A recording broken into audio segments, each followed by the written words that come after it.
Les Itata, bienvenue dans votre émission Coûtez ça, survivre à l'injustice. C'est le titre du livre relatant le calvaire d'une détention arbitraire d'un innocent qui a duré 17 ans. 17 ans pour rien. Et pour en parler, j'ai l'honneur de le recevoir, monsieur Michel Thierry à Tangana. Bonjour Michel, Bonsoir Astrid, bienvenue chez Itata, c'est moi qui vous remercie de me recevoir. avec plaisir. Alors, 17 ans pour rien, ça c'est le titre de votre ancien ouvrage, de Oui, l'ouvrage précédent. oui. Est-ce que vous pouvez vous présenter? Qui êtes-vous aujourd'hui? Ce que j'étais hier, ingénieur financier, envoyé en mission d'expatriation au Cameroun pour le compte des entreprises françaises. Mhm. Et maintenant, j'ai le statut des victimes de la plus longue détention d'un État pour un citoyen français. D'accord. Donc vous avez tenu à mettre tout ça dans un ouvrage. Pourquoi vous avez eu ce besoin de relater cette histoire qui est quand même qui est un vrai calvaire en fait? Le temps médiatique est très court pour les grandes souffrances. Et mon désir est de communiquer aux Français qui voyagent, qui peuvent être appelés à la mobilité, la nécessité de prendre quelques précautions pour ne pas se retrouver dans une situation d'une vie détruite. Parce que l'individu qui perd sa vie entraîne avec lui toute une famille, Bien sûr. tout un réseau, tout un réseau humain. Donc, il faut témoigner. Quand j'étais en prison, je le dis dans le premier livre, mon désir était de sortir vivant du cachot où j'étais enfermé pour témoigner. Vous dites même que ce n'est même pas une prison. Ce n'est pas une prison, j'étais dans un sous-sol, à la gendarmerie nationale, Vous le dans un comparez à camp un militaire. tombeau dans votre livre. C'est un tombeau, Mhm. effectivement. Un tombeau avec une minuscule fenêtre. Mais les Vous images, pouvez à peine respirer. Astrid, je compte vous laisser les images Très bien. qui ont été saisies par le CICR et Amnesty International. Quand vous voyez ces images, seules elles expriment, vous qui êtes les spécialistes de l'image, elles suffisent à décrire ce que j'ai vécu. Alors est-ce qu'on peut revenir sur l'histoire quand bien même elle est quand même douloureuse? Donc vous grandissez au Cameroun jusqu'à l'âge de 16-17 ans, c'est bien ça? Tout à fait. Ensuite, vous travaillez en France dans un grand groupe français Oui, et pour une mission professionnelle, vous êtes expatrié au Cameroun oui. où vous fonctionnez correctement en tant qu'ingénieur financier pendant 2 ans et puis un jour, pendant une messe, vous êtes, on peut dire, kidnappé en quelque sorte? C'est bien résumé. Un matin, je sortais le 12 mai 1997, c'était un lundi matin. Je sors de la messe, comme tous les jours, puisque je suis formé par les jésuites, donc je garde cette dynamique de foi qui va beaucoup m'aider d'ailleurs dans le temps de détention. Mhm. Je garde cette dynamique parce que j'ai besoin d'avoir un ressourcement pour ne pas sombrer dans les paillettes de l'aisance financière. Bien sûr. Donc, cette dimension de foi m'a toujours aidé à garder les pieds sur terre. Donc, ce qui fait que le 12 mai, tout bascule. Donc au sortir de la messe, qu'est-ce qui se passe? Une centaine de forces de l'ordre disparates me saisit dans ma voiture et m'amènent dans un lieu où je veux passer les 52 premiers jours de l'enfer sur terre. Sans procès, sans rien, sans raison. Vous n'avez pas de raison valable d'être dans C'était cette... une prévention, c'était une détention dite préventive. La loi autorise 4 jours. Mais déjà, dès les premiers instants, on viole toutes les dispositions légales, puisque je restais là en cet endroit 52 jours. Et après cela, je vais rentrer dans un sous-sol de la gendarmerie pour rester 17 longues années. D'accord. Alors j'ai commencé à lire votre ouvrage, qui est très difficile à lire, parce que Je vous les termes remercie. sont vraiment très forts, donc on est pris très vite dans l'histoire et dans l'émotion. Vous parlez dans cette histoire d'être accusé d'un détournement financier. Donc on vous accuse d'être à l'origine ou d'être responsable ou de faire partie du groupe qui a contribué à un détournement financier. Parmi les employés, il y en a 350 qui décident de signer le fait qu'ils soient accusés alors qu'ils sont innocents et vous refusez. Est-ce que c'est une décision que vous regrettez? Non. Euh, si j'étais à refaire, je ferais exactement la même chose. La vérité est pérenne. On n'a pas besoin de maquillage pour dire la vérité. Ce que j'ai dit en 1997 reste et demeure. Quelles que soient les souffrances que j'ai endurées, pour la plus grande souffrance que j'ai endurée, je le dis pour toutes les mamans. J'ai perdu ma mère qui a dépéri suite à cette violence qui a été faite sur son fils. Elle n'a pas pu Supporter? tenir, supporter. Elle m'avait demandé à un moment donné de lâcher prise pour faire ce qu'on m'a demandé. Je lui ai dit non, maman, ce que tu m'as appris, je le mets en pratique. C'est quand même votre éducation, c'est quand même l'éducation qu'elle vous C'est a elle qui donnée c'est qui elle fait qui que m'a vous donné, êtes, c'est elle qui m'a mené dans ces éducations, dans cette façon de vivre, dans cette façon de d'être penser. droit. Donc, je lui ai dit, maman, tu m'as appris, j'approuve cette éducation et je l'assume. Ça aurait été plus difficile pour vous de signer ce papier disant que vous êtes accusé alors que vous êtes innocent. Astrid, pas difficile, j'ai dit bien inconcevable. D'accord. Parce que ce qui m'est dit, on va condamner le coupable désigné à mort. Et je ne pouvais pas porter dans ma conscience la condamnation à mort d'un homme qui, pour moi, n'était pas dangereux. Sur les informations que j'avais. Donc j'ai pu, en même temps, je n'avais pas à me mêler des affaires qui ne me concernaient pas. J'étais là pour une mission, celle de construire des infrastructures routières pour le compte du Cameroun avec l'assistance de la France et des pays occidentaux. Et je n'avais pas à me mêler d'autre chose que cela. Très bien. Et pendant ce temps-là, que font vos employeurs? Ils ont beaucoup, ils ont été induits en erreur parce que quand on dit détournement de deniers publics, que j'ai pris des fonds publics, je n'avais pas en gestion des fonds publics. Ça, c'est une observation très importante. Et on leur dit plutôt que j'ai pris ces fonds pour les conférer à un autre usage. Donc, il y a eu un peu de panique, mais je pense que globalement, sur les 13 sociétés qui étaient membres du consortium, 8 à 9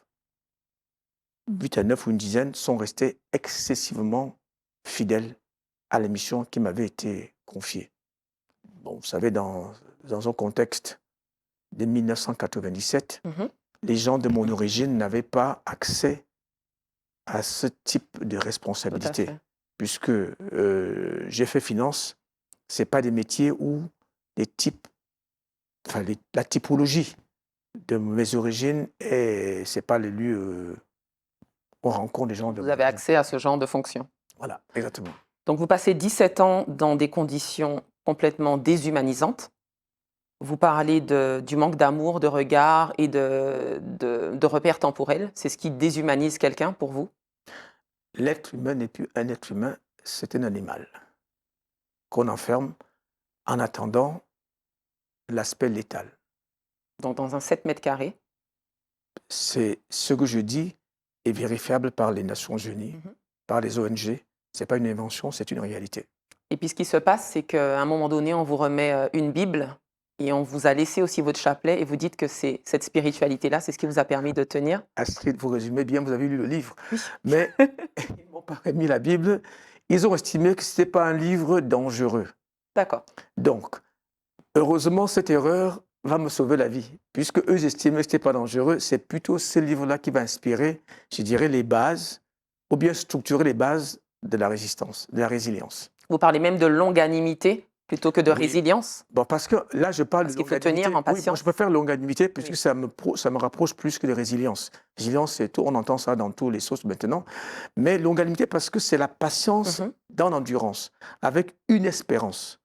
Et je veux construire cette espérance, cette endurance, cette patience. Pourquoi? Résister d'abord et adopter un comportement pacifié et paisible si je venais être libéré. Ne jamais évoquer la violence et ne jamais demander aux jeunes, même pas mon fils, qui me l'a reproché, d'utiliser un ton ordurier parce qu'on aurait été victime de violence. Je refuse absolument de céder à cela. Donc, ce que j'ai posé comme fondation pendant la détention me sert encore aujourd'hui pour rester absolument correct, une correction exemplaire. J'ai essayé d'être exemplaire par rapport à ce que j'ai vécu. Comment vous faites justement pour rester en paix après 17 ans de détention pour rien? Comment vous faites pour ne pas être en colère contre le système français, contre l'État français? Qu'en fait pour avoir encore confiance en la justice? Et c'est une façon de tutoyer et de regarder face à face ceux qui commettent et ceux qui font le mal, pour leur dire, le mal n'est pas vainqueur. Le mal ne gagne pas. La violence ne gagne pas. Je fais la différence entre la force et la puissance. Je préfère la puissance que la force. La force est pour un temps. La puissance a une durée plus longue. Donc vous estimez aujourd'hui être un homme puissant, Pas de malgré puissance tout. dans le sens puissance domination, Oui, bien dans sûr. le sens que ce que je donne comme résistance est une forme de puissance. Très bien. Et puis vous êtes en Martinique pour une raison particulière, puisque vous souhaitez rencontrer des élus et l'association des maires. Est-ce que vous pouvez parler un peu de cette raison, de cette rencontre? Avant tout, je veux rendre hommage à M. Serge Letimi, que j'ai rencontré à l'Assemblée nationale, qui est le premier à avoir écrit au ministre des Affaires étrangères de l'époque, Jean-Yves Le Drian, et qui reconnaissait la valeur des avis des Nations Unies. C'est une enquête faite par les Nations Unies, qui c'est un organisme créé par la France, mais qui n'était pas reconnu par la France, dont Serge Letimi a fait cela. Je lui dis merci. Et j'ai demandé à M. Nadeau Marcelin Oui, de poursuivre ce combat parce que la libération seule ne suffit pas. Il faut témoigner, pas pour moi, je suis aujourd'hui vivant, mais je veux témoigner pour les Français qui ne sortiront jamais vivants de leur détention. il y en a beaucoup qui sont détenus. Selon le Quai d'Orsay, on chiffre à plus de 2000, entre 2000 et 2500 Français, Répartis dans le monde. dans le monde, et dont 600 à 700 pour des causes non connues. Et c'est pour eux surtout que je regarde. Et pour les autres, c'est que la France milite pour que les Français soient détenus dans de bonnes conditions, dans des conditions légales, Ce qui n'a pas été votre cas. ce qui n'a pas été mon cas. Donc vous êtes à l'origine d'une loi Oui. Que vous avez mise en place avec M. Raffon. Que dit cette loi? La loi permet aux enquêtes des ONG, aux enquêtes des Nations Unies et aux enquêtes des observateurs des droits de l'homme de participer à apporter une légitimité aux personnes détenues à l'étranger devant le juge français pour reconstruire leur vie en cas de libération. Donc, ce dispositif légal, au lieu de laisser uniquement la discrétion du ministère des Affaires étrangères gérer la vie des gens, la vie des personnes arrêtées, et il y a le regard du juge qui me paraît être plus perspicace et plus efficace. Donc, cette loi existe, est une chose très importante, et je voudrais qu'elle soit connue et qu'elle participe à la libération et surtout à l'accompagnement pour qu'un individu libéré ne subisse pas la double peine, celle d'avoir perdu sa vie, ses chances, sa dignité, et celle de pouvoir se contenter des aides alors que c'était une personne qui était capable de participer à la richesse nationale. Voilà à peu près le thème de la loi. C'est complexe, mais elle existe. Elle est à présent inscrite dans le code de procédure pénale, mais elle n'est pas connue.